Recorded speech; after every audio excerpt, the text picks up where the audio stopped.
Hello and welcome to a fresh episode of Legal Wrangle on corporate laws. I am Shailaja Singh and my co-anchor is Anuj. Thank you, Shailaja.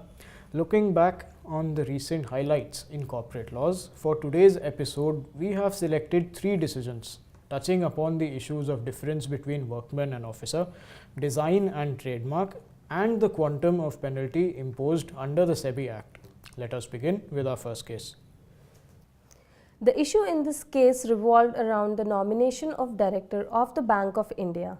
Such nominations from the pool of employee had to be made from the categories mentioned in the Section 9 of the Banking Companies Acquisition and Transfer of Undertaking Act.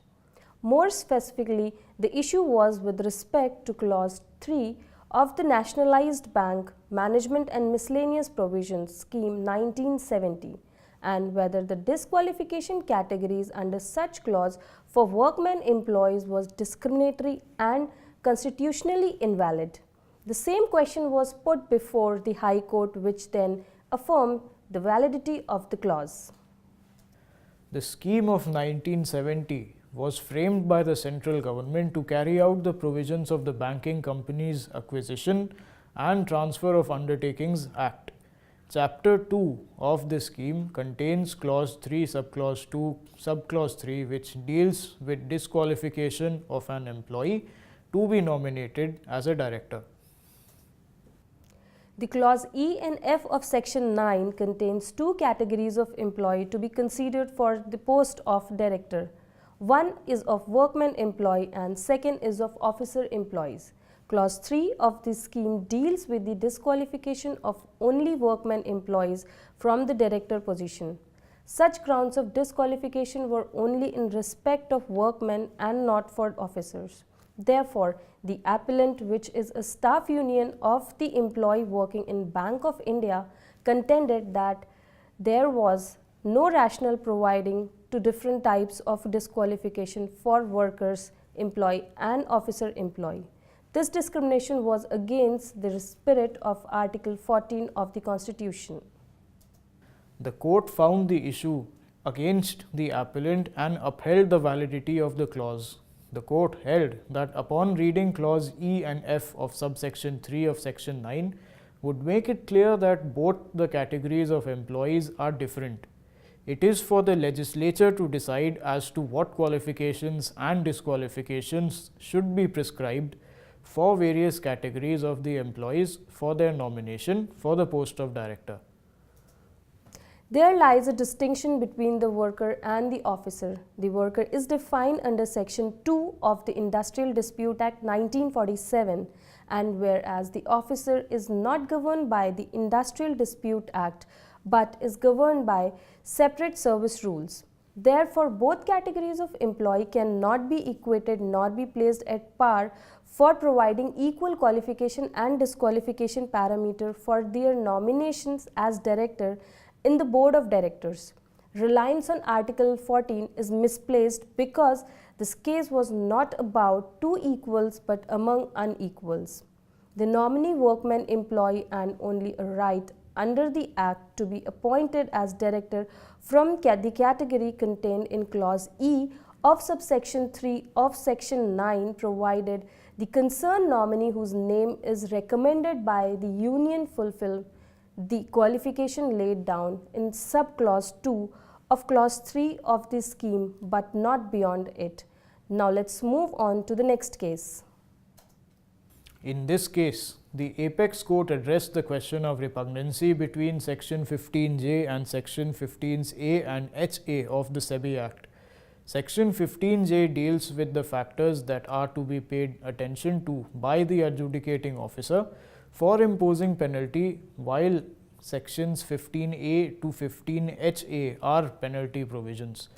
Principally, 2 issues were raised. First was whether the discretion of the adjudicating officer in imposing penalty is restricted within the confines of the illustration stipulated in various clauses of Section 15J.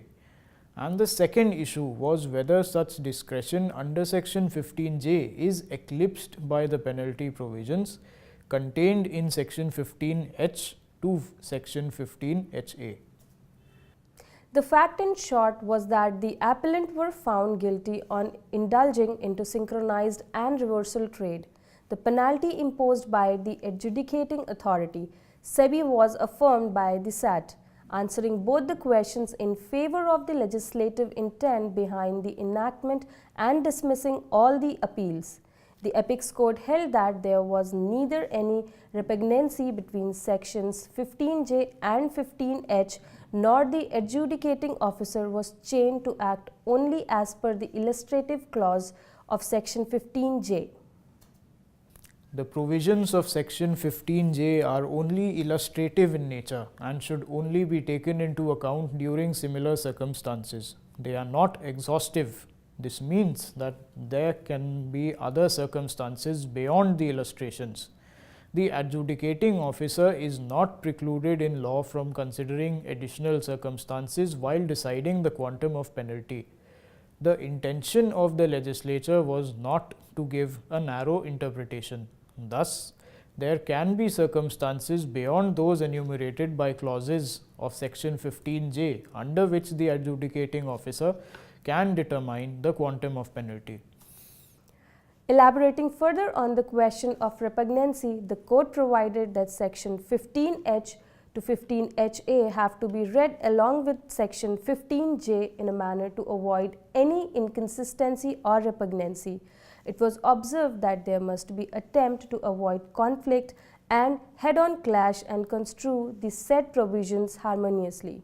Provision of one section cannot be used to nullify and obtrude another unless it is impossible to reconcile the two provisions. The crux of the matter is in deciding the quantum of penalty. The adjudicating officer is not prohibited only to the illustrations in section 15J, but is empowered to consider other scenarios as well. Now we all wear shoes, don't we? Some of us who do must have heard about a popular brand of shoe named CROCS. It is shaped like a clog and has become popular as a comfort shoe within India. Our next case is about the design of CROCS and had been brought by CROCS Incorporation USA, who is the owner of the brand. What happens when a registered design is also given protection under the Trademark Act? For one, it can't be done normally, and second, it can be done in a special situation. The case dealt with a peculiar scenario. To protect its registered design, CROCS, the plaintiff filed multiple commercial suits for injunction against all the defendants to restrain them using the exclusive design of shoe. When the suit was heard, the single bench of High Court was of the view that design similar to CROCS was already in public domain since 2002. Therefore, suit for injunction was not maintainable. This finding was also upheld by the division bench. To skew this issue in its favor, CROCS then filed another suit of injunction to restrain the same defendants from indulging into action of passing off their product under the trade name CROCS. The issue was whether what is registered as design can also be used as trademark so as to avail extra protection granted not only under the Designs Act but also under the Trademarks Act. The court answered the issues and dismissed the suit. It was held that the plaintiff cannot join a right of passing off in a design suit without the element of something extra than what is registered as a design. It was settled that only when there are some extra features of the design other than those attributes for design was registered and are also shown to be used as a trademark. It is only those extra features which can be protected as trademark. A registrant of design would be entitled to maintain an action for passing off by showing that beside the registrant design, the product also has other features and has acquired goodwill on them. For copying a registered design, however, only an action for infringement under the Design Act is sustainable. Elaborating further on the issue, the High Court made an observation that if the feature of shape, configuration, pattern and composition of lines or colors applied to any article is being used as a trademark, it cannot be registered as a design. The legislative intent is that a trademark cannot be a design, and even if used as a trademark, it ceases to be a trademark on the grant of design registration. Granting registration under both the acts would create an anomalous situation where there would be a prohibition to use a trademark as a design, but there would be no prohibition to use a design as a trademark. Such an anomaly cannot be attributed to any law making authority. A prohibition contained in one statute has to be given effect to while interpreting all other statutes. The crux of a matter is when there is no extra feature in the registered design, a design cannot constitute a trademark. With this, we wrap up this episode of Legal Wrangle. All the cases discussed by us can be found at www.tiolcorplaws.in. If you have any suggestions, please write in at editor@tiol.in. Keep watching TIOL Tube for more such episodes, and thank you for watching us.